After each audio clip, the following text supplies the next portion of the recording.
Bonjour à tous, bonjour Claude qui va peut-être réapparaître. Voilà, bonjour Claude, Bonjour à tout le monde. des maths et puis bonne année. Bonne année à tous. Alors, on a tout le mois de janvier, donc j'ai encore le temps de vous souhaiter une douce et belle année qui, de toute façon, sera définitivement meilleure, sans le moindre doute, que ne l'a été cette assez difficile, voire très douloureuse année 2020. Donc, je vous souhaite plein de choses et tout simplement le meilleur. Merci beaucoup Claude d'avoir mis en arrière-plan une référence à une chapelle dont on va parler dans ma balade et qui est Notre-Dame de Carmès en Euliac et qui a été la chapelle dans laquelle le père Kemner a dit sa première messe quand il a été ordonné prêtre en 1947. Voilà, donc c'est une, une chapelle qui pour moi est très importante et qui pour la mission a particulièrement un sens important. On se retrouvera Claude à la fin de la balade et pour évoquer un peu le programme à venir de la mission bretonne.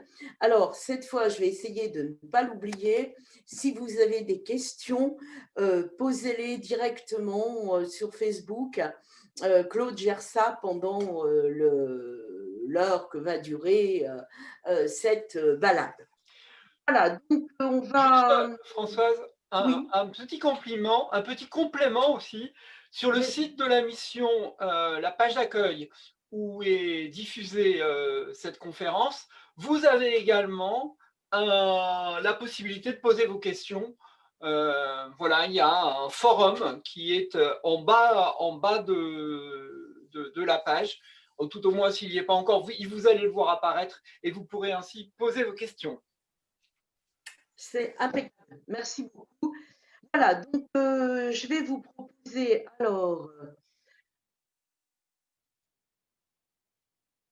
on va y aller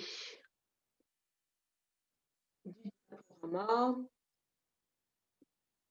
Je vais changer d'ordinateur, il arrive et j'aurai moins de lenteur avec le nouvel ordinateur, je pense. Alors, je vais vous proposer une petite promenade, une petite balade, voilà, puisqu'on ne peut pas beaucoup se voir en vrai. Eh bien, je vais vous proposer une balade à travers le patrimoine religieux et spirituel de la Bretagne. Alors, au début, j'ai eu beaucoup d'ambition. Je m'étais dit que je pourrais passer beaucoup de choses, y compris les abbayes. Et puis, au final, je garde les habits pour un autre jour. Je pense que ce serait trop long. Alors, Claude, tu m'as fait un grand plaisir en mettant ces bois peints de Neuliac.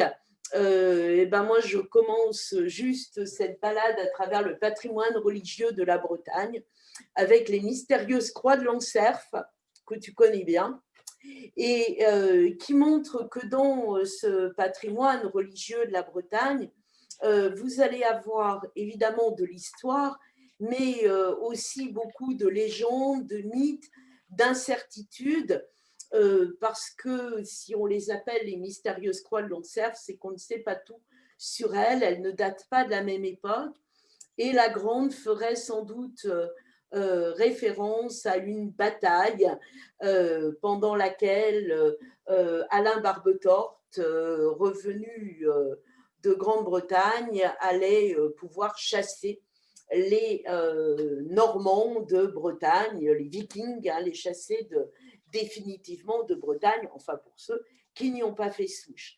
Alors, je vais m'intéresser plutôt à tout ce patrimoine rural religieux de la Bretagne, en commençant peut-être par regarder quelles sont les pierres qui vont former la plus grande partie de ce patrimoine. Alors là, la Bretagne a une pierre particulièrement originale qui s'appelle la kersentite. La Carsentite, elle tire son nom de la principale source, principale carrière, et qui est à l'Opérette. L'Opérette, c'est au sud-ouest de la rade de Brest, au fond de la rivière de Daoulas. Et là, il y a un hameau qui s'appelle Kersanton. Et dans ce hameau de Kersanton, eh bien, il y a une roche magmatique, en fait, de position assez proche du granit. D'ailleurs, ça lui a valu le nom de granit de Kersanton. Et elle a un gros intérêt pour la sculpture parce que c'est une pierre qui n'est pas trop difficile à sculpter, elle n'est pas trop dure pour la sculpture. Par contre, plus elle va rester dehors, plus le temps passe, plus elle a des intempéries, plus en fait résiste, elle durcit, et donc c'est une pierre qui va beaucoup moins s'abîmer que d'autres pierres. Et beaucoup de ce patrimoine tire son nom, enfin, a été travaillé à partir du Kersanton. Je vous ai mis ici le cristolien de l'église d'Irvillac, et vous avez vraiment la forme et la couleur de ce Kersanton. Alors, on a utilisé aussi beaucoup d'autres pierres, et je vous ai mis ici ce qu'on appelle le polylithisme coloré des façades, dont le symbole est l'abbaye de Beauport. À Beauport, la construction s'est faite comme ailleurs par étapes, et on a dans un premier temps des roches qui sont des roches locales. Hein, la Bretagne, peut-être la peine de le redire, c'est le massif armoricain. Hein, donc un massif qui s'est formé à l'ère primaire et puis qui a été ensuite érodé. Mais on a essentiellement des roches qui datent de l'ère primaire. Et donc on va trouver des roches locales avec des grès, des spilites qui ont des couleurs un peu vert tirant sur le violet. Les grès, c'est plutôt rose. Les schistes sont plutôt bleus. Ça, c'était les roches locales qui sont directement autour de Beauport. Et puis, on a des pierres d'approvisionnement plus régionales à l'échelle de la Bretagne, des granites ocre et des granites blanc-gris qui ont été sélectionnés dans des carrières de Bretagne, mais parfois relativement éloignées de l'abbaye. À partir du XIIIe et du XIVe siècle, en Bretagne, on va se mettre à travailler le calcaire. Alors, ça, c'est quelque chose de tout nouveau pour la Bretagne, qui n'est évidemment pas une terre calcaire. Mais on découvre l'intérêt du calcaire, et on va le travailler non seulement dans des églises, mais on va le travailler beaucoup dans des châteaux, en particulier le château des Rohan à Josselin utilise le calcaire. Ici, c'est le calcaire de Caen qui est utilisé. Alors, le calcaire, les Bretons, au départ, ne savent pas le travailler.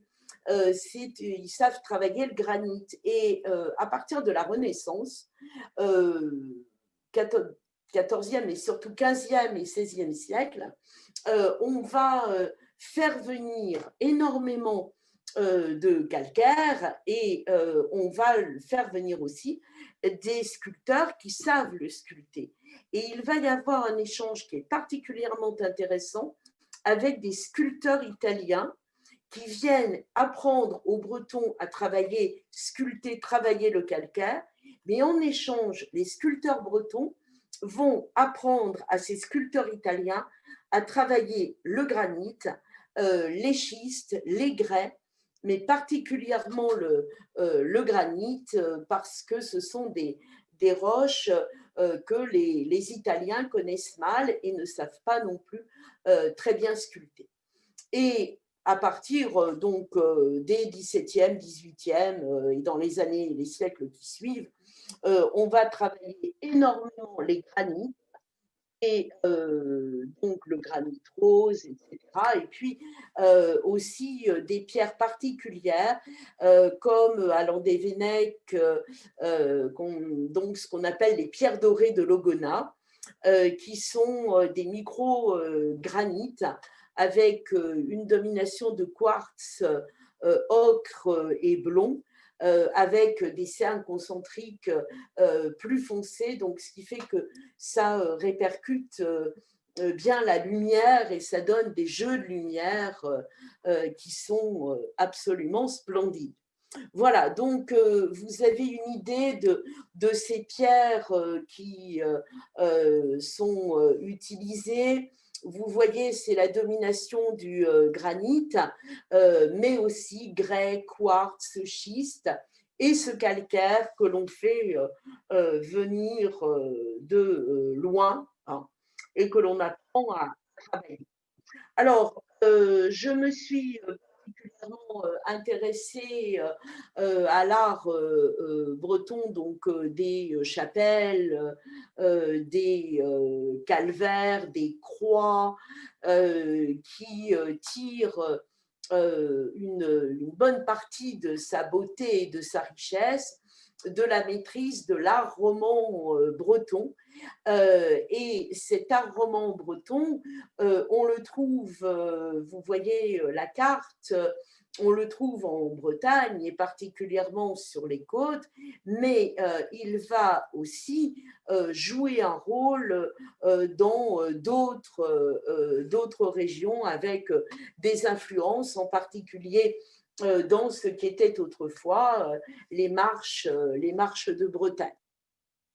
Alors, pour qu'il y ait cette richesse artistique, il faut des ateliers.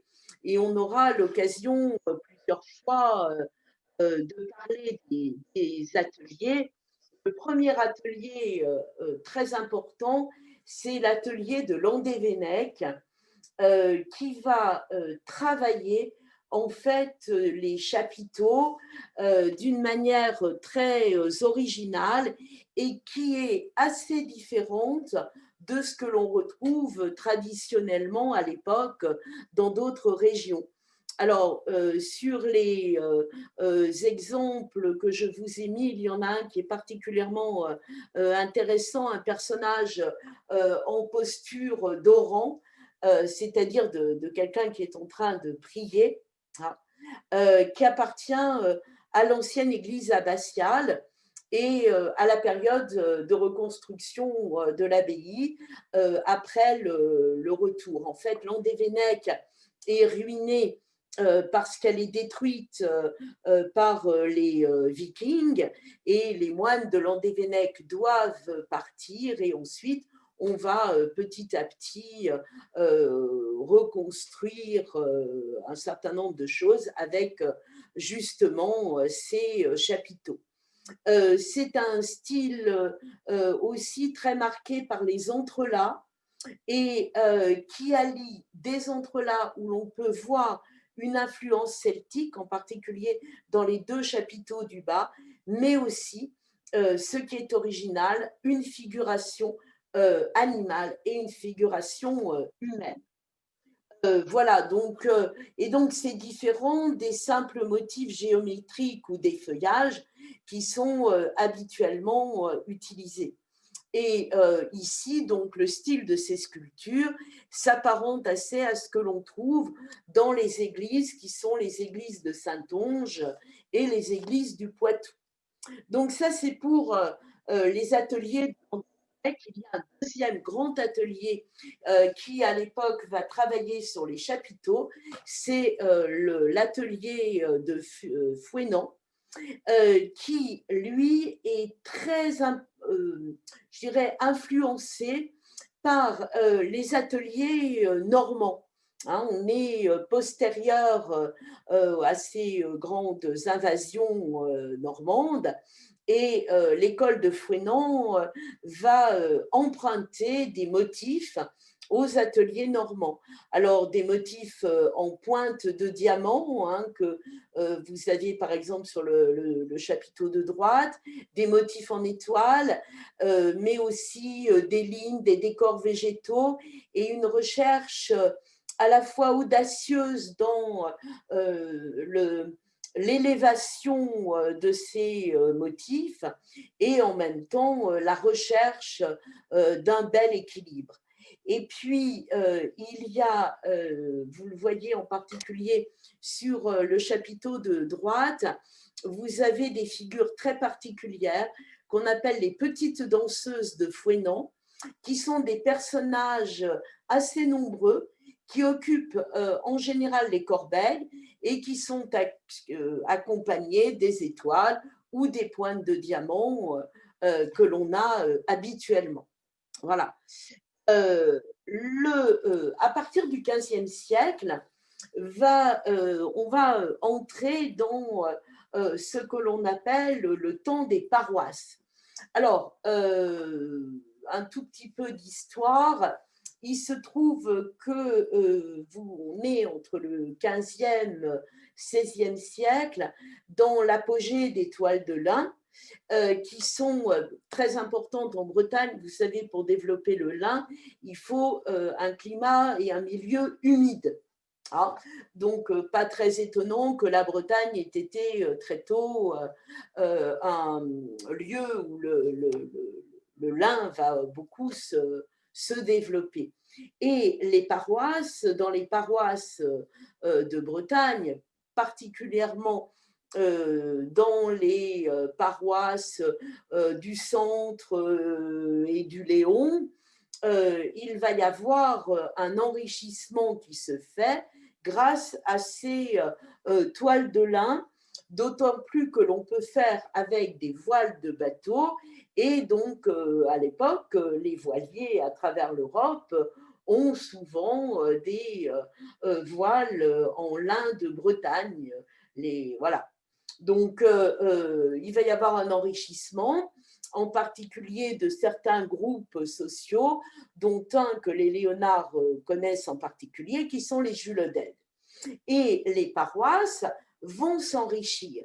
Et vous voyez, quand on s'enrichit, en Bretagne, on ne fonctionne pas de la même manière qu'ailleurs. On va investir beaucoup dans l'art religieux. Et le temps des paroisses, ça va être le temps des jubés, le temps des verrières, mais aussi le temps des calvaires. Hein. Et ces paroisses, elles vont rivaliser entre elles. On le verra pour les calvaires tout à l'heure, mais c'est vrai aussi des jubés. Et vous avez du coup un art paroissial absolument exceptionnel, dont on bénéficie encore aujourd'hui. Le point peut-être un peu plus négatif, c'est que si on investit autant dans cet art religieux, on investit moins dans l'économie. Et ça va expliquer que si la Bretagne, dans ces siècles, crée cet art des paroisses, et bien dans le même temps, il n'y a pas la modernisation qui se fait dans d'autres régions, dans les ports, c'est-à-dire dans l'économie. Voilà. Alors, la rivalité entre les paroisses, hein, elle est une réalité. Alors, j'ai pris quelques exemples qui nous mèneront jusqu'au calvaire, en commençant par quelque chose qui est très important en Bretagne au XVe siècle et dont on a encore aujourd'hui beaucoup de traces, ce sont les jubés. Alors, le mot jubé désigne, en fait, vous le voyez bien sur l'image de gauche, une tribune qui forme une clôture en bois souvent ou bien en pierre et qui va séparer le chœur de la nef parce que on n'avait pas le droit, on n'a pas eu le droit pendant très longtemps d'aller dans le chœur lorsque l'on n'était pas consacré. Ah. Et le mot jubé est extrait des matines que disent les moines, mais que disent aussi les prêtres, et qui était Iube Domine benedicere, c'est-à-dire daigne Seigneur, bien vouloir me bénir. Et donc, on a gardé le Iube, daigne, hein, est-ce que tu veux bien, et qui a donné son nom à cet ensemble. Alors, je vous en ai mis deux, un qui m'est cher parce qu'il vient de Pluneret. Pluneret, c'est dans le Morbihan, c'est tout près de Sainte-Anne-d'Auray. Et le deuxième, qui est une pure merveille, qui est le jubé de la chapelle Saint-Fiacre. La chapelle Saint-Fiacre, c'est le Faouët, et elle montre là un style non plus roman, mais gothique flamboyant, avec une richesse de sculpture et de sculpture polychrome. Alors, le temps des paroisses, les jubés, le temps des paroisses aussi, les verrières. Hein. On a dans les églises de Bretagne, de campagne, de petites villes, comme ici Locronan ou Pontcroix, on a des verrières absolument extraordinaires. Verrières sont des vitraux, mais des vitraux qui ont une très grande importance. Hein. Le travail du vitrail a toujours été un élément particulièrement important en Bretagne. Et je vous en ai mis deux. Les deux qui sont très beaux. La baie de la chapelle du Rosaire de Notre-Dame de Roscudon, c'est Pontcroix. Et puis la grande verrière de Locronan. La grande verrière de Locronan, ce sont 17 tableaux qui représente la passion. Et elle a comme originalité non pas de se lire, non pas de haut en bas, mais de bas en haut. Elle se lit de gauche à droite et de bas en haut. Et elle commence en bas par la première résurrection, qui est la résurrection de Lazare, et elle s'achève avec la résurrection du Christ et le tombeau vide. Pour montrer que la résurrection de Lazare est une résurrection mais temporaire. Lazare va continuer sa vie, mais Lazare meurt. Et quand Lazare meurt au bout de sa vie, il n'y a pas de nouvelle résurrection. Alors que la résurrection du Christ est une résurrection bien différente, puisqu'elle est la résurrection du Fils de Dieu, hein, le tombeau vide, mais elle est aussi la résurrection de la chair, c'est-à-dire ce en quoi croient les chrétiens. Hein. Donc la vie après la mort et l'espérance derrière de la résurrection. Or, il y a aussi l'utilisation de la couleur. Hein. Et cette utilisation de la couleur, on l'a beaucoup dans les nefs. Beaucoup de nefs bretonnes sont peintes ou alors en bois aussi.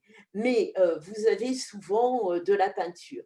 Et puis, je vous ai mis un deuxième exemple qui est magnifique, c'est l'utilisation de la couleur dans la danse macabre qui a été réalisée au milieu du XVe siècle à Carnasclédin, et qui utilise justement toute une polychromie pour mettre en valeur cette danse macabre dont j'aurai l'occasion, je crois, de reparler. Alors, autre réalisation particulièrement originale en Bretagne, ce sont les clochers. Vous voyez, quand on va dans beaucoup de pays, on a un type de clocher. En Bretagne, on n'a pas un type de clocher, on a des types de clochers. Et où que l'on soit, vous avez vraiment une originalité, une diversité des clochers. Alors, je vous en ai mis quelques-uns. Je vais y revenir. Alors, vous savez, d'abord, une chose, c'est que le clocher, en Bretagne, il donne l'importance de l'église au milieu du village ou au milieu de la ville. Et ce sont des clochers qui sont des clochers avec une élévation, et il y a soit un clocher qui va se terminer en forme de flèche, soit l'utilisation des clochetons, des dômes, mais en tout cas, il y a l'élévation. Et il signifie l'audace d'un côté, et l'espérance, évidemment, de l'accès au ciel. Il y a une dimension architecturale, bien sûr, mais une dimension qui est une dimension éminemment spirituelle. Je dirais qu'il y a aussi parfois une dimension de rivalité entre les chapelles, entre les églises, c'est-à-dire entre les hameaux et entre ceux qui géraient, qu'on appelait le conseil de fabrique, qui gérait tout ça. Et donc, il y a une rivalité, on veut faire des réalisations qui sont plus belles que les réalisations du voisin. Alors, il y a donc ici, je vous ai mis 4 types de clochers. Le premier, c'est le clocher Cresquer, le plus sobre avec la plus grande élévation. Le clocher Léonard, le deuxième, c'est l'exemple de l'église de Guérinon. Et ce clocher Léonard, il est marqué par un balcon, des encorbellements, qui lui donne à la fois une impression massive et puis une impression de hauteur. Troisième exemple, c'est Saint-Égonec et le clocher à dôme qui est utilisé ici. Et puis le dernier, j'ai pris l'exemple de la chapelle de Kerjan avec ce qu'on appelle les clochers à lanternon, avec donc ces clochers empilés les uns sur les autres et qui se terminent par un lanternon. Alors ceux qui connaissent un peu la Bretagne vont me dire, mais on a oublié. Oui, j'en ai oublié, mais je vais y passer quand même 2-3 minutes. J'ai oublié volontairement pour leur consacrer les clochers que l'on appelle les clochers Beaumanoir. Alors, ces clochers Beaumanoir, on les doit à une famille et à son atelier. Donc, on est dans le Trégor cette fois. Tout à l'heure, j'ai parlé pas mal du pays Léonard. Ici, on est dans une famille de maîtres artisans, tailleurs de pierre, picoteurs de pierre, d'architectes, de maîtres bâtisseurs qui sont originaires du Trégor. Et on va commencer à leur demander de construire des églises. Ils construisent d'abord la chapelle Saint-Jacques en Plestin et l'église Saint-Mélène de Morlaix.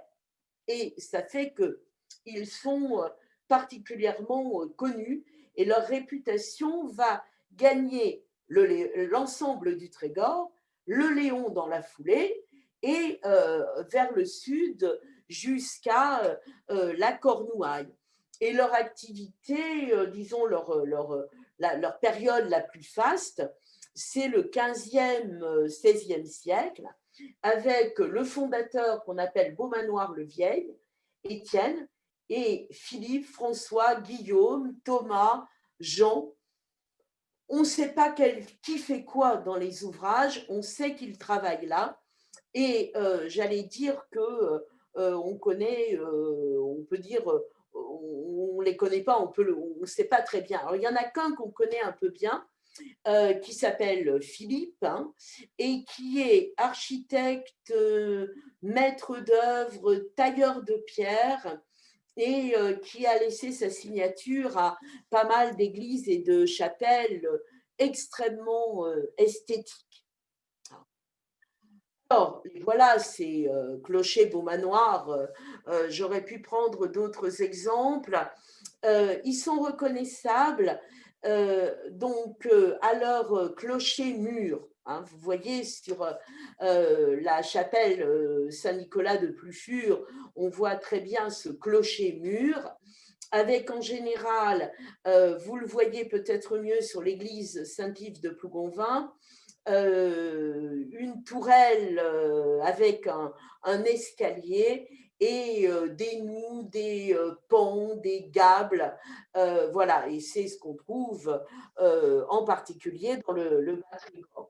Je vous en ai mis deux autres que j'aime beaucoup, que je trouve extrêmement esthétique, qui est celui de Notre-Dame de la Merci à Trémel, et puis à Trédrez, l'église Notre-Dame. Voilà, donc vous voyez, les clochers sont des clochers taillés et sculptés dans le granit. Hein. Ils ont tous l'élévation, mais derrière, vous avez quand même vraiment, selon les lieux, une originalité de ces clochers. Alors, je ne vais pas vous parler des clochers sans vous parler des clochers décapités. Donc, Trévial-Lambourg, c'est Pont-l'Abbé, Lanverne. Bon, alors, ces clochers, vous reconnaissez les loggias, balcons, etc. Par exemple, enfin, sur ces photos, mais il n'y a plus la flèche, il n'y a plus rien. Alors, c'est un pan que vous connaissez sans doute autrement de l'histoire de Bretagne, c'est l'épisode des bonnets rouges, ou l'épisode de ce qu'on appelle le papier timbré, c'est-à-dire la révolte de toute une partie de la Bretagne, qu'on appelle les bonnets rouges ou bonnets bleus, parce qu'il y avait des endroits où les bonnets n'étaient pas rouges, mais où les bonnets étaient bleus, mais c'est la même révolte. Et quand cette révolte est écrasée, on est sous Louis XIV, hein, donc en fait c'est une révolte contre l'augmentation des impôts et en particulier l'augmentation du papier timbré, c'est-à-dire un impôt que l'on payait indirectement quand on devait faire un acte officiel, un acte notarié par exemple pour un héritage ou pour un mariage. Et donc, ça a été une révolte parce qu'il y avait aussi une augmentation des impôts sur la boisson qui était imposée à ce moment-là. Et c'est une des grandes révoltes fiscales contre Louis XIV. Et la révolte est écrasée. Et il y a une répression extrêmement violente à travers toute la Bretagne, en particulier on va tuer, exécuter beaucoup de gens, on va pendre. On raconte qu'à certains endroits, les arbres croulent sous le poids des pendus. Et puis, évidemment, on va s'en prendre aux paroisses parce que pour la Bretagne, s'en prendre au clocher des paroisses, c'était très symbolique. Et donc, on va ordonner que soit décapité un certain nombre de clochers dans les paroisses où la révolte du papier timbré avait été particulièrement forte. Et une fois que tout ça a été fait, dans un premier temps, les paroisses se sont dit on va rebâtir. Et puis beaucoup de paroisses ont choisi de ne pas rebâtir pour que les églises portent en quelque sorte le témoignage de ce drame qu'avait été la répression après la révolte du papier timbré. Voilà. Alors, on a toutes ces représentations de clochers, on a vu un peu toutes les églises, on va se rapprocher maintenant des saints et des chapelles.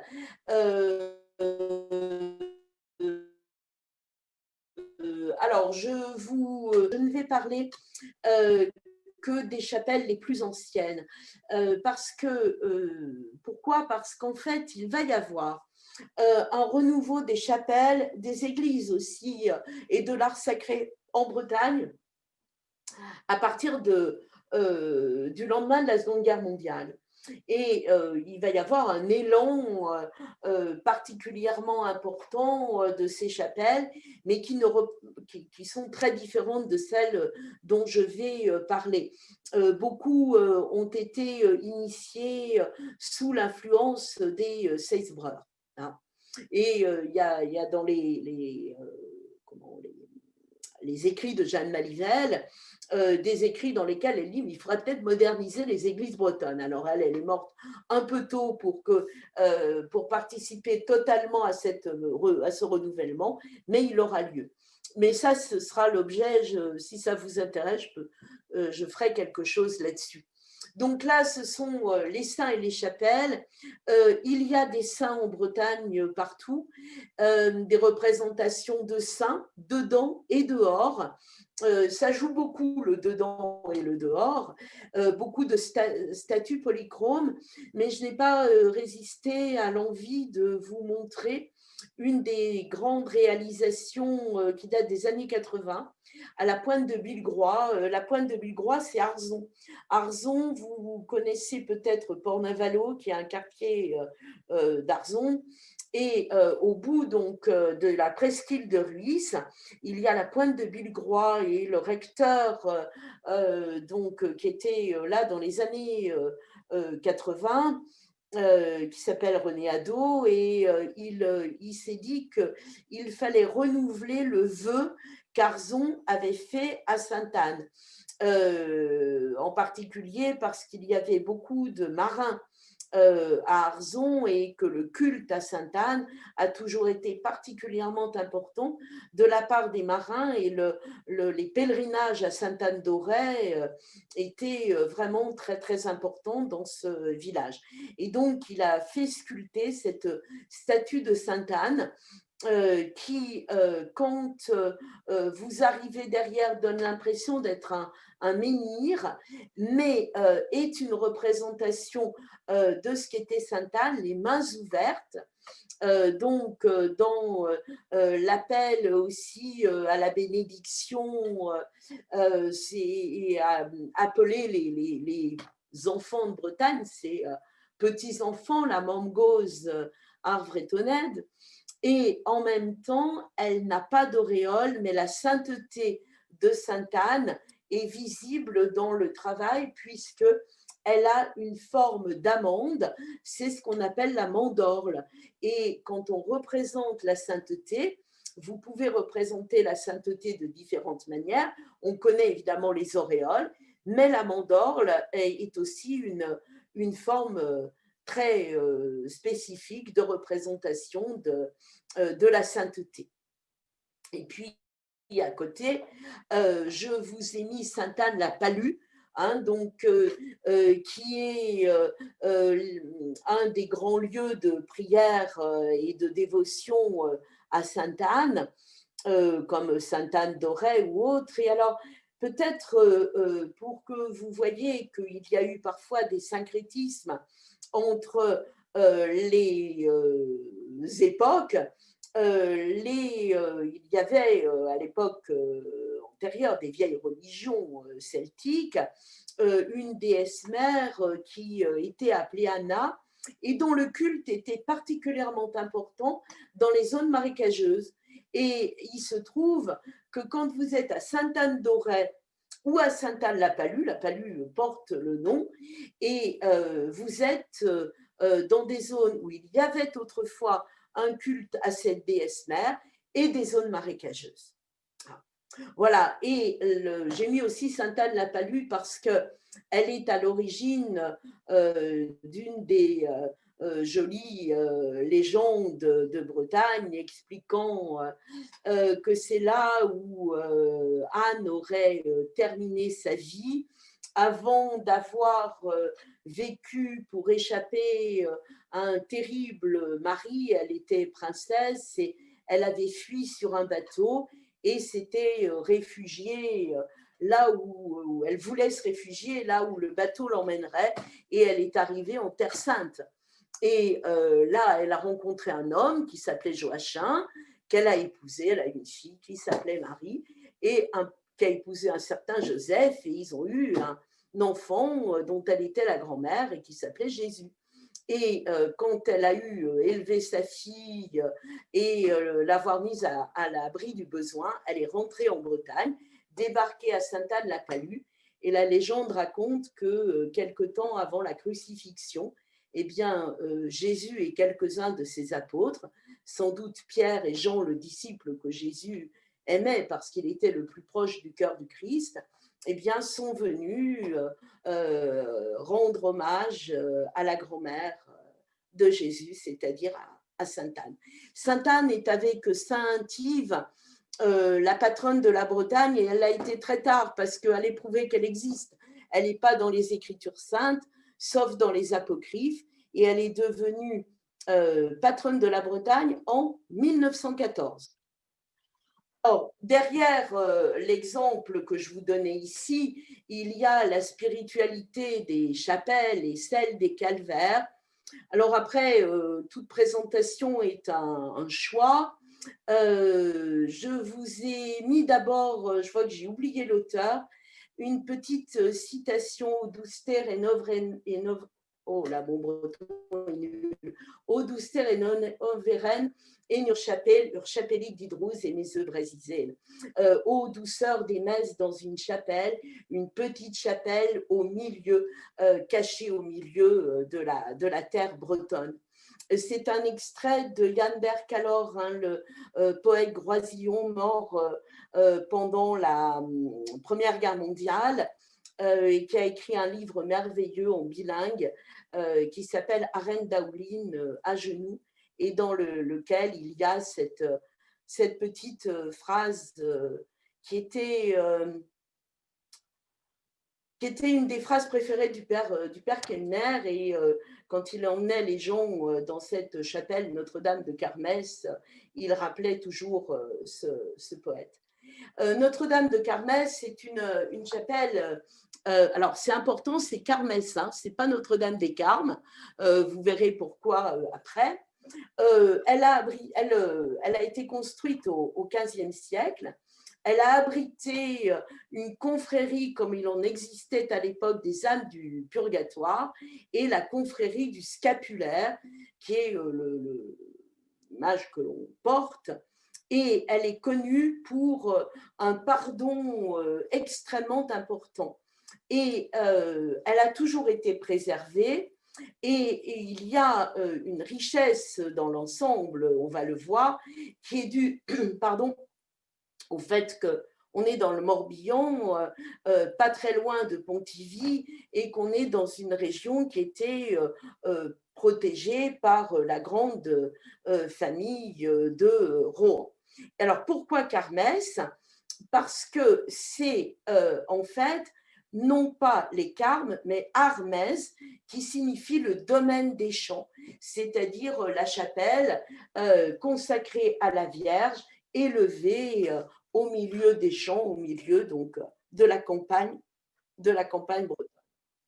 Et quand cette chapelle a été rénovée, elle avait été peinte au moment, donc surtout de contre-réforme et après, avec des bauges d'angelots, poutis en tout genre.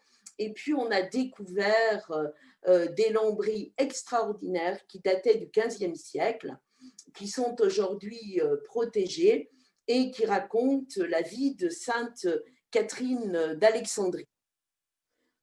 J'ai pris deux autres chapelles, une dans le Morbihan qui est liée à un saint très important pour l'histoire de la Bretagne qui est Saint Gildas. C'est Notre-Dame du Crouesty, c'est toujours, alors c'est à Arzon, et c'est au pied de cette chapelle qu'au mois de mai 565, c'était le jour des rogations, des prières, et on va trouver le corps intact de Saint Gildas dans une barque de pierre ou pas de pierre, échouée contre les rochers, et avec la volonté de Saint Gildas d'être emmené jusqu'à sa sépulture. Et puis, deuxième saint très important, c'est en Pays d'Iroise, la chapelle de Saint-Samson en Landunvez, qui a été élevée au XVIIIe siècle et qui en a remplacé une autre plus ancienne, c'était un pardon de la mer. Et Saint-Samson, c'est un des fondateurs de Autre richesse de ce patrimoine, ce sont les fontaines. Alors, les fontaines, elles existent en réalité souvent bien avant d'être christianisées. Et je vous en ai mis deux exemples. La première, c'est les trois fontaines de Sainte-Noyale. Sainte-Noyale a été décapitée, hein, c'est en Noyal-Pontivy, c'est tout près de Pontivy dans le Morbihan. Et on raconte que quand la tête de Noyal a été coupée, elle a rebondi 3 fois. Et à chaque fois qu'elle a rebondi, eh bien, une fontaine a jailli. Et donc, autour des fontaines, on a protégé les fontaines, on a mis des niches avec des saints, dressé des croix. Et il y a toujours une espèce de, j'allais dire, de croyance populaire sur la fontaine Saint-Oursal que je vous ai mise ici. C'est en Porspoder, en Pays d'Iroise, en Léon, hein, l'ouest du Léon. Eh bien, quand les enfants sont petits, on va tremper les pieds des enfants dans l'eau pour qu'ils marchent bien et tôt. Et il paraît que ça marche. Voilà. Alors, avant d'arriver au calvaire, un petit passage par une basilique touchante qui est le Folgouette, qui a été une étape essentielle du Trobrez d'Anne de Bretagne. Je suis désolée, il y a une faute d'orthographe. Et cette église a été construite sur le lieu où vécut et fut enterré le fou, hein, Salomon le fou, Salaounar Fol, Fol Arwad, hein, là en breton, le fou du bois, et qui était cet homme sans doute un peu naïf et qui allait de ferme en ferme en priant, et il priait Ave Maria, Ave Maria. Et on va le trouver, il va mourir un jour d'hiver et il disparaît, on le cherche, on va le trouver au fond du bois. Avec un lys extraordinaire marqué Ave Maria qui sortait de sa bouche. Le lys est le symbole de la virginité et en particulier de la virginité consacrée. Alors, la basilique est un vœu du duc de Bretagne Jean IV et c'est son fils Jean V qui va donc la faire construire et l'inaugurera lui-même en 1423. Pas de calvaire sans les croix. Hein. Donc, quelques exemples de croix, avec beaucoup de croix qui sont sur d'anciennes stèles, souvent gauloises, que l'on a christianisées. La christianisation a été un élément toujours très important. Beaucoup de maisons, d'ailleurs, sont construites avec des morceaux d'anciens menhirs hein, jusqu'au XVIe siècle. Et on ne voulait pas mettre les menhirs, alors on sculptait une croix un peu naïve avant d'en faire, par exemple, le bas d'un escalier. Alors, je vous ai mis 4 types de croix, les croix monolithes de granit sur schiste de Tollet, les menhirs christianisés, donc celui ici de Saint-Uzec, des croix ensuite que je trouve absolument magnifiques, qui sont les croix fines de la pointe Saint-Mathieu, qui ont été tellement érodées. Il y en a en schiste et en granit, mais elles ont été tellement érodées qu'elles sont devenues des croix extrêmement fines et qu'elles montrent quand même encore leur solidité, même quand elles sont exposées au vent violent auquel est exposée la pointe Saint-Mathieu. Puis vous avez ensuite toute une série de croix qui vont être érigées beaucoup 16e et surtout 17e, en souvenir parfois des missions, et en particulier des missions du père Maunoir et de Don Michel Le Noblet, quand ils ont voulu redonner un élan spirituel à la Bretagne. Or, pour finir, enfin finir presque, les enclos paroissiaux. Alors, je vous disais tout à l'heure, l'apogée des paroisses, on est en plein dedans. Mais il y a aussi eu en Bretagne, à la fin du XVIe, une très très virulente peste autour de 1598.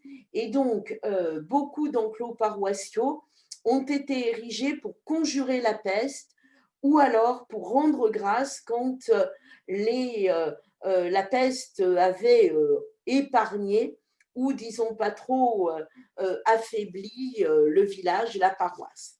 Alors, l'enclos paroissial, le calvaire va en faire partie, mais dans un enclos paroissial, on y rentre d'abord, même si l'enclos est relativement petit.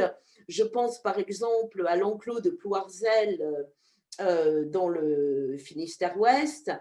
On entre par une porte de gloire qu'on appelle aussi la porte de la mort, parce qu'en Porce à Marot, parce que en Bretagne, la relation à la mort n'est pas la même que celle que l'on a ailleurs, et les morts continuent d'être mêlés en permanence à la vie quotidienne. Aussi, le baptistère, dans lequel donc on va baptiser traditionnellement les enfants. Alors, on a aussi quelque chose de très important qui est l'ossuaire. Et je vous parlais de la place des morts. En fait, on s'est donc rendu compte ici, je vous ai mis l'ossuaire de Lanrivain en bas, et celui du Faouet. On s'est rendu compte qu'à un moment donné, on avait trop de morts et on ne savait plus vraiment comment les enterrer. Et il y avait dans la nef de l'église ou de la chapelle, il n'y avait plus de place. Donc, c'est pas très grand, hein, une nef. On a donc exhumé les reliques des morts pour permettre l'inhumation de nouveaux défunts dans l'église. Et les ossements, eh bien, on les a mis soit dans un petit réduit aéré accolé à l'église, ou alors au mur du cimetière. Et c'est ce que l'on appelle l'ossuaire. Et les ossements, on ne savait pas qui ils appartenaient, on les mettait empilés sur le sol. Quant au crâne, eh bien, on les mettait dans ce que l'on appelle les boîtes à crâne. Hein, les boîtes à crâne qui étaient conservées dans des niches ou dans des ossuaires. Et vous avez sur cette image ces boîtes à crâne. Alors, les boîtes à crâne, elles étaient aussi importantes en Bretagne parce que pendant très longtemps, en Bretagne, on a, jusqu'à la fin du 19e, on a pratiqué la décollation. C'est-à-dire que dans ce qui était une longue tradition qui remonte sans doute à des coutumes bien antérieures au christianisme, il y avait la tradition, quand quelqu'un était mort, de récupérer au bout de quelque temps sa tête et de la mettre dans une boîte qu'on appelle aussi une boîte à crâne. Alors, je vous ai mis, c'est un peu de la petite histoire, mais je vous ai mis Yann d'Argent. Yann d'Argent, vous le connaissez peut-être, c'est lui qui a fait les très belles peintures, la très belle, magnifique peinture sur les lavandières de la nuit, et qui a fait aussi des peintures et des vitraux pour la cathédrale de Quimper. Et je vous l'ai mis parce que c'est le dernier décollé de France. Il meurt en 1899 et il avait demandé à ce que sa tête soit récupérée et mise dans une boîte à crâne. Alors après, c'est un peu glauque parce que quand on ouvre le cercueil, il n'était pas décomposé et on est allé chercher le boucher pour récupérer la tête. Et il s'est trouvé que malencontreusement, il y avait un journaliste de Paris qui était là et ça a fait tout un scandale et la décollation, du coup, a été interdite. Ceci dit, ça faisait depuis belle lurette, hein, c'est-à-dire en gros 17e, 18e, que l'on disait que c'était des pratiques. Et puis évidemment, le cœur de cet enclos paroissial, évidemment, c'est le calvaire. Hein. Donc, les calvaires qui sont vraiment magnifiques, hein. Les premiers datant de la fin du XVe et toute une partie du XVIe, essentiellement du XVIe siècle. Alors, je vous ai mis sur cette carte les enclos paroissiaux les plus importants et les calvaires monumentaux. Essentiellement, vous voyez la géographie centrée sur le Finistère. Pas tous, parce qu'il y en a un qui est dans le Morbihan, on va le voir, qui est le calvaire de Guéhéno. Alors, il y a en Bretagne 7 calvaires monumentaux, chacun ayant son originalité. Alors, comme je n'avais pas le temps de tout vous montrer, j'ai gardé pour chacun un des éléments les plus originaux. Guéhéno, donc c'est le calvaire du Morbihan. C'est le seul calvaire qui montre la présence du coq de Saint-Pierre. Ah. Le Christ disant à Pierre, avant que le coq ait chanté, tu m'auras renié 3 fois. Avec une, c'est très très beau Guéhéno, c'est un des calvaires sans doute les plus, j'irais, un art naïf et spontané. Le deuxième, c'est un que vous connaissez sans doute, lui, qui est le calvaire de Trondheim, hein, Saint-Jean-Trolimont, et qui est original pour deux raisons. Ce sont les deux images du bas. D'abord parce que vous avez le chemin de la croix avec les instruments de la Passion, la croix, et puis une très originale Vierge Marie couchée qui représente une forme particulièrement originale de la crèche. Plébin, c'est le Christ aux outrages. Hein. Le Christ aux outrages, représenté, humilié, c'est magnifique avec le Castel d'Aulas, deux originalités, la crèche et puis une magnifique Sainte Véronique avec le visage sculpté du Christ. Dimilio, c'est la mort. Hein, vous avez en bas une représentation de l'enfer et puis une mise au tombeau magnifique sur l'image du haut, avec en particulier tous ceux qui amènent l'encens et les produits nécessaires à l'embaumement du corps du Christ, et en particulier Joseph d'Arimathie, qui est celui qui a récupéré le sang du Christ de la blessure qu'il avait reçue, mais qui prête aussi le tombeau. Saint-Égonec, là aussi, Christ aux outrages, ensevelissement, et vous voyez le Christ descendant dans la mort, mais au-dessus, le Christ ressuscité avec cette main du Christ Pantocrator qui est à la fois la main de l'enseignement et de la bénédiction. Voilà, donc, alors, je vais terminer sur quelque chose de très particulier à la Bretagne, qui sont les encous. Hein, parce qu'on ne peut pas oublier le patrimoine religieux de Bretagne sans terminer par ces encous qui rappellent aux chrétiens que la mort est au bout du chemin et donc qu'il faut se tenir plutôt bien si l'on veut ne pas terminer dans les affres de l'enfer. Voilà, donc les encous, on va les trouver souvent en corne, c'est-à-dire en pierre d'angle, et ces représentations, elles sont souvent accompagnées de ce qu'on appelle des phylactères, c'est-à-dire des rubans où l'on invite les humains à prier pour les trépassés. Et quand on a prié pour les trépassés, eh bien, on va réfléchir à sa propre mort.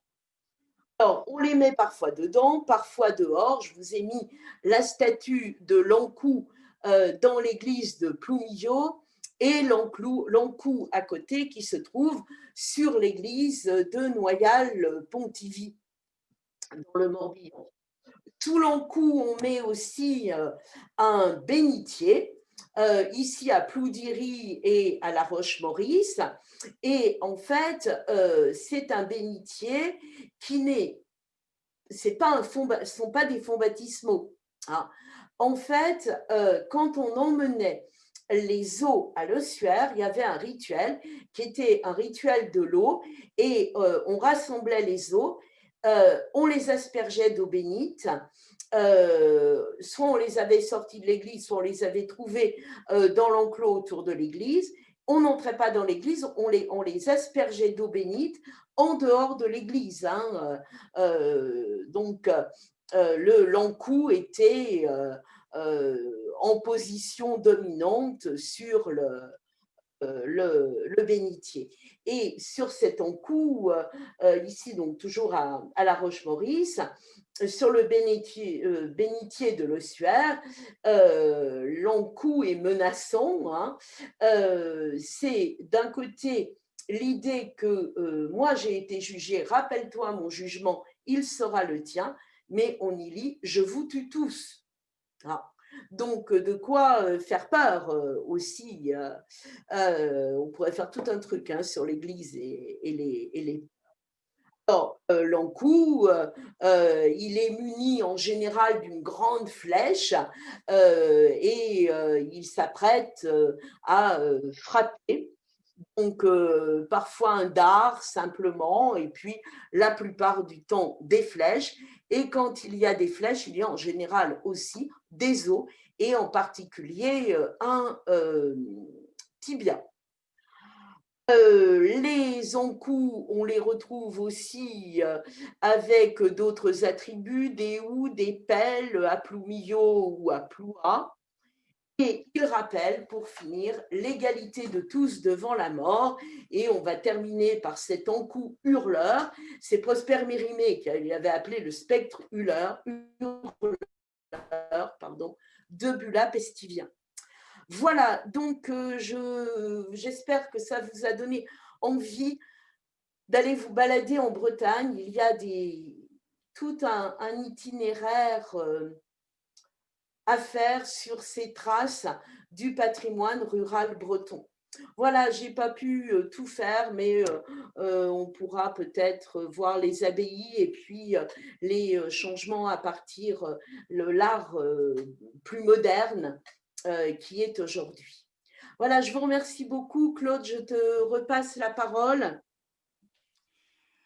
Alors, pas mal de témoignages ou de questions dans le fil de discussion Facebook, mais aussi sur le site de la mission.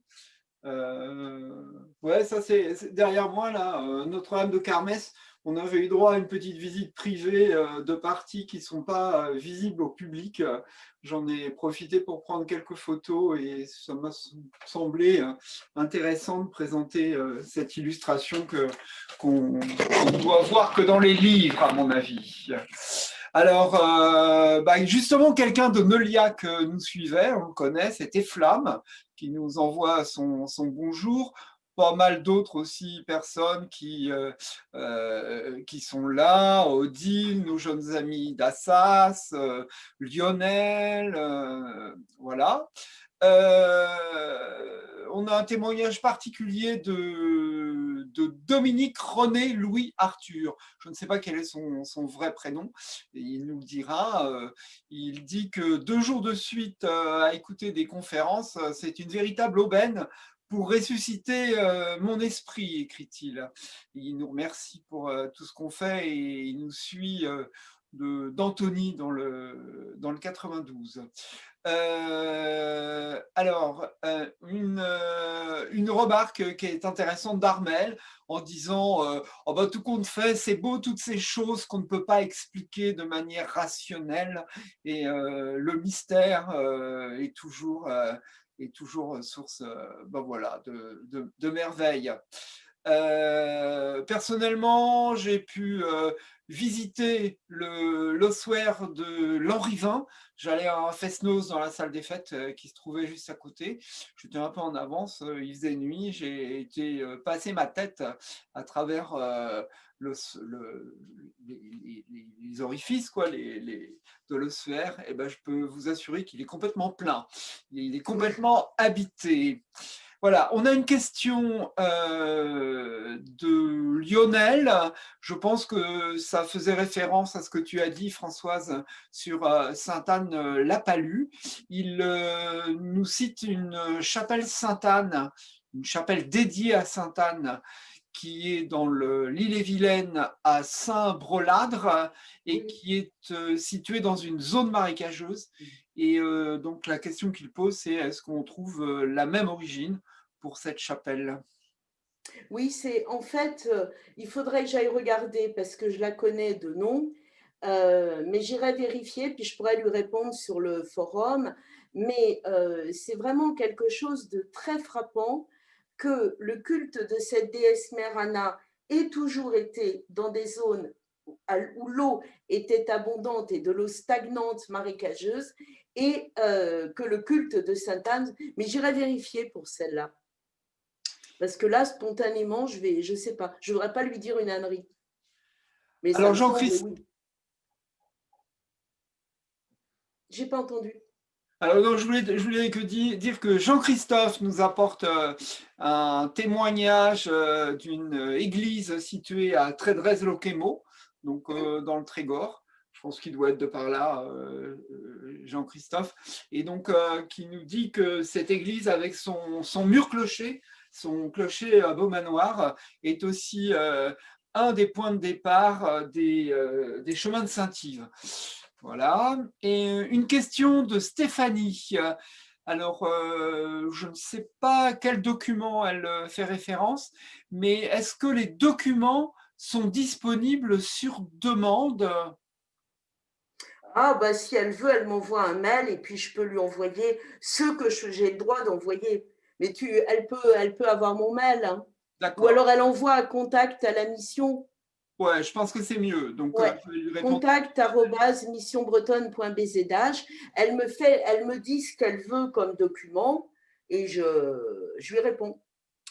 Alors, elle pose aussi une question sur qu'est-ce que c'est qu'un pardon de la mer? Alors, en fait, un pardon de la mer, c'est un pardon, mais qui associe à la tradition du pardon les morts en mer. Alors, un pardon,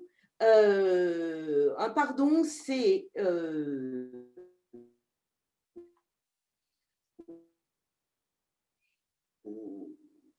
en fait, pourquoi ça s'appelle pardon? Parce que quand les chapelles ont commencé à se développer, mais aussi à l'époque où dans les villes les plus importantes, il n'y avait plus une seule église, mais plusieurs églises, on a construit des chapelles qui étaient dédiées à un saint.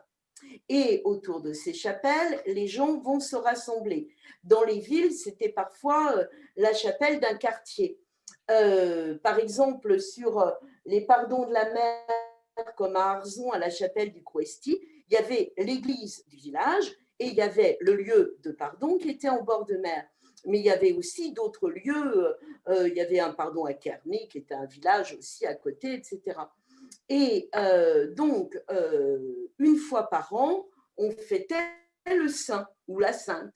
Et ce jour-là, les gens venaient et il y avait une messe, une bénédiction. L'après-midi, c'était des jeux, etc. Mais il y avait autrefois, aujourd'hui ça n'existe plus, mais il y avait un temps où les habitants du quartier ou du hameau se réunissaient et se demandaient pardon les uns aux autres pour les manquements qu'ils avaient pu avoir tout au long de l'année. Et alors, quand on était dans les pardons de la mer, eh bien, on associait au trépassé, et c'est à ce moment-là qu'on lançait des fleurs. Aujourd'hui, on lance des couronnes, etc. Mais c'était les pardons des morts en mer.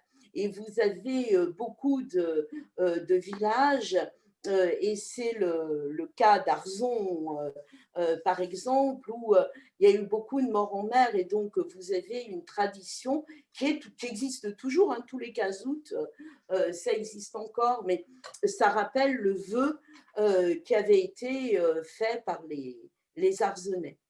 Voilà, donc c'est comme un pardon, mais avec les morts en mer. Aujourd'hui, la SNSM joue un rôle aussi important dans cette mémoire-là.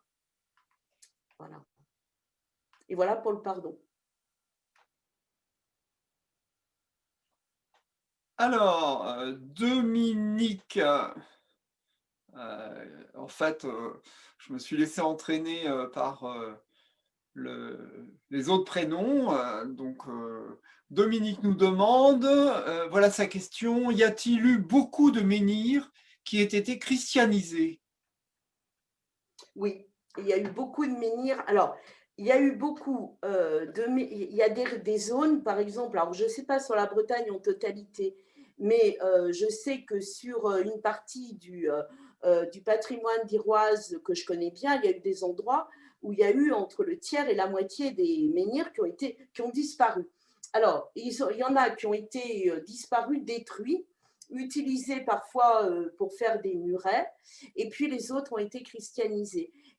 Parce qu'en fait, on avait peur, il y avait des tas de croyances, des tas de, je dirais, de traditions qui pouvaient choquer l'Église. Et donc, on les détruisait, on les christianisait.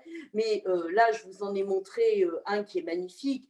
Il y en a plusieurs comme ça, mais d'autres, c'est juste une croix qu'on a même parfois du mal à retrouver.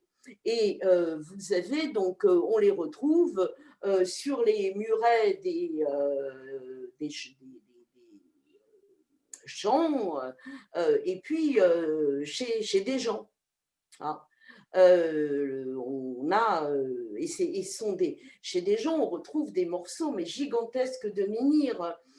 Vous pouvez avoir, j'aurais pu en mettre un exemple, j'en avais un, mais vous pouvez avoir parfois un morceau de menhir de plus d'un mètre de haut, 1 mètre 50, de 50 centimètres de large, et là vous avez une croix. Parfois on y faisait des petits bénitiers. Hein. On creusait et puis on formait un bénitier. Mais voilà, c'était un moyen d'éradiquer aussi les croyances anciennes. Et on a longtemps pensé qu'il y avait des croyances un peu diaboliques, un peu maléfiques. Vous aviez des menhirs sur lesquels les femmes allaient se frotter le ventre pour avoir un enfant, par exemple. Voilà. Alors Lionel fait remarquer que à Athos, j'imagine que c'est en Macédoine, c'est le mont Athos de Macédoine, nous fait remarquer que la décollation des cadavres est toujours d'usage. Bon, en France, c'est un Breton qui a été le dernier, hein, donc, et ça n'a plus cours. Ça a été interdit officiellement après la décollation ratée de Yonne d'Argent. Voilà. Mais sans la décollation ratée de Yonne d'Argent, peut-être que ça aurait duré encore un petit peu, mais Ah, alors Lionel précise qu'il ne s'agit pas de l'Athos, ouais, c'est en Grèce. Je ne sais pas pourquoi j'ai cité la Macédoine, mais c'est en Grèce. non, c'est le mont, je sais pas, c'est le mont Athos. Oui, c'est ça. C'est ça, oui. Oui, oui. Donc, Voilà, mais alors c'est un peu glauque, hein, mon histoire et d'autant plus que Yann d'Argent, c'est un des superbes peintres religieux et spirituels de Bretagne. Il y a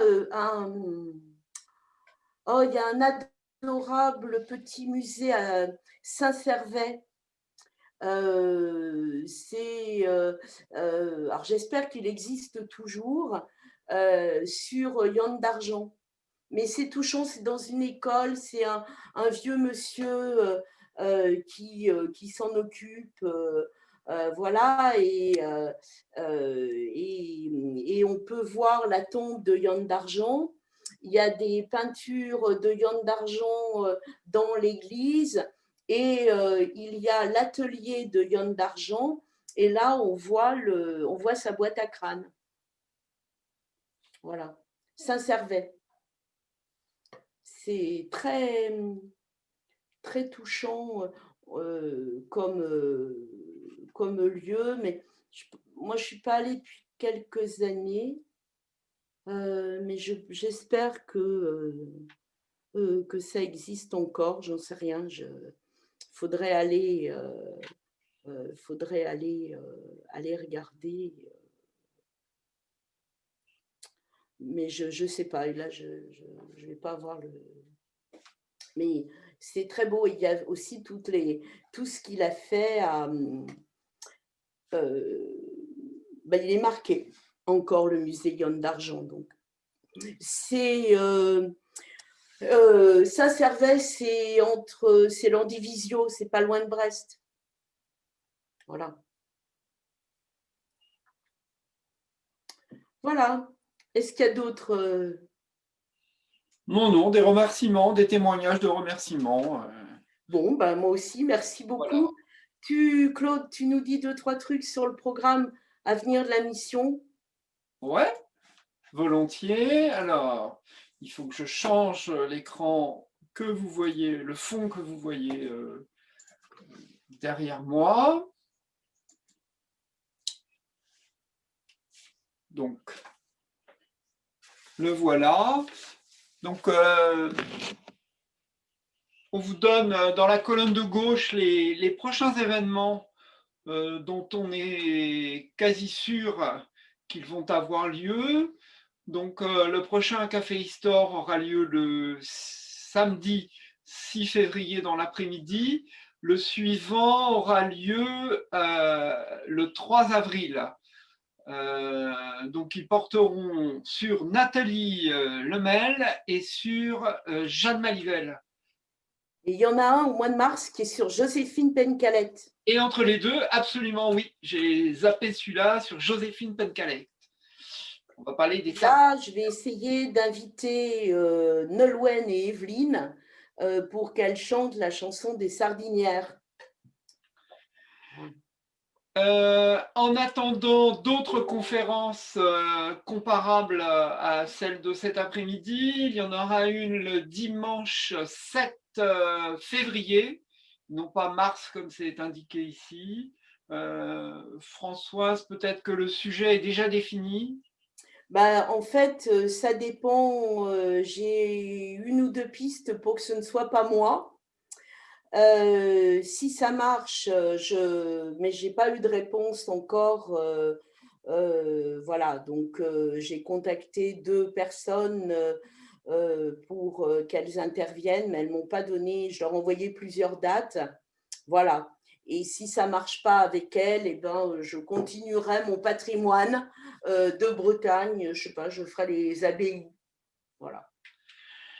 Alors, le week-end du 13 et 14 février, le salon Lire la Bretagne, le salon du livre, prendra la forme de conférences en direct. Ça sera l'après-midi, consultable de la même manière sur le site internet et sur Facebook. Je ne sais pas si tu as quelques indications à donner, Françoise.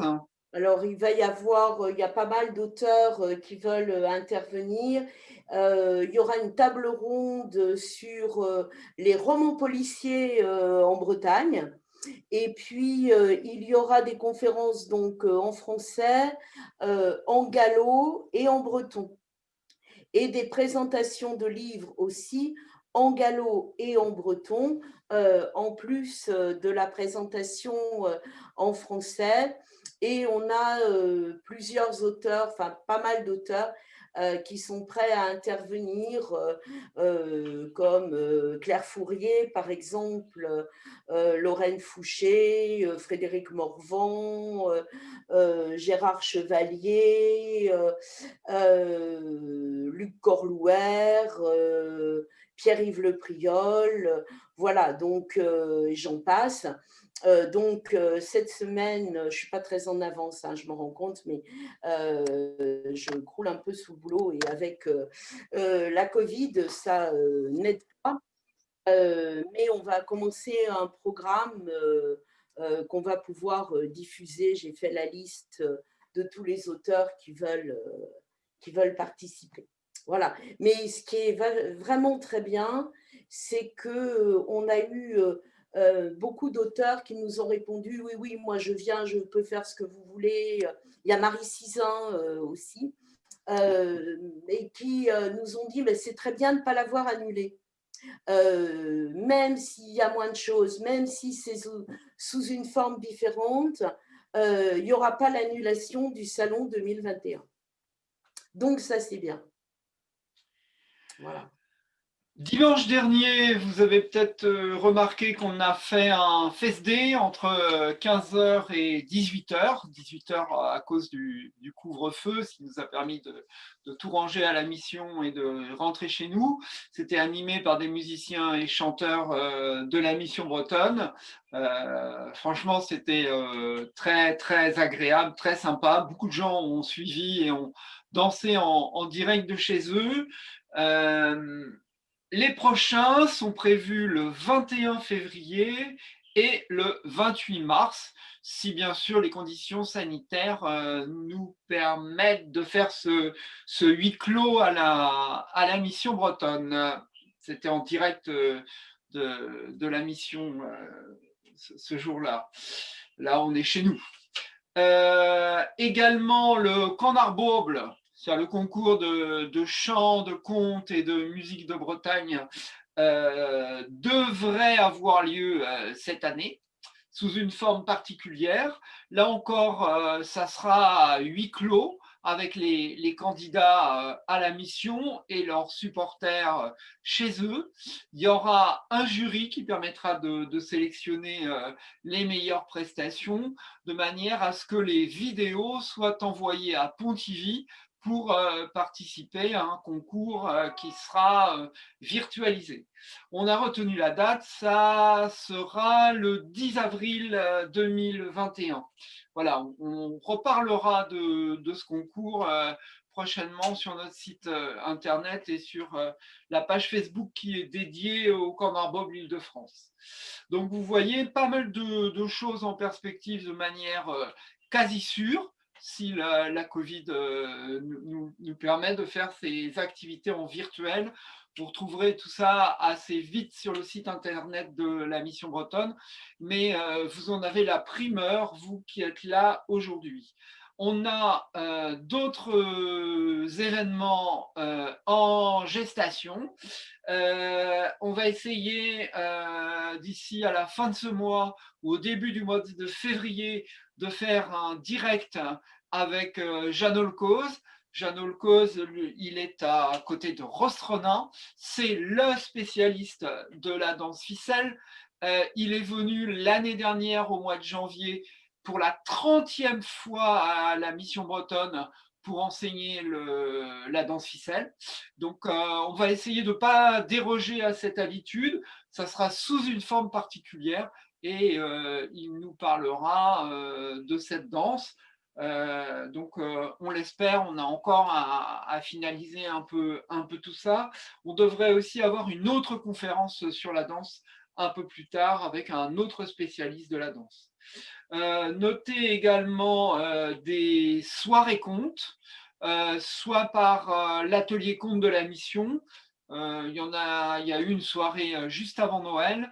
On en prévoit une à la fin du mois de mars. La date n'est pas encore complètement arrêtée. Et il devrait y avoir l'intervention d'un conteur que je qualifierais de professionnel, qui ne fait que ça, à la fin du mois de février. On a d'autres projets dans les cartons, des concerts, des nouvelles séances de ciné-club. Il faut qu'on cale le contenu et qu'on essaye d'avoir un rendez-vous avec un réalisateur ou un interprète pour vous en dire davantage. Donc voilà le programme de ce qui est prévu dans les 2 mois qui viennent à peu près à la mission, mais ce sont des événements en ligne.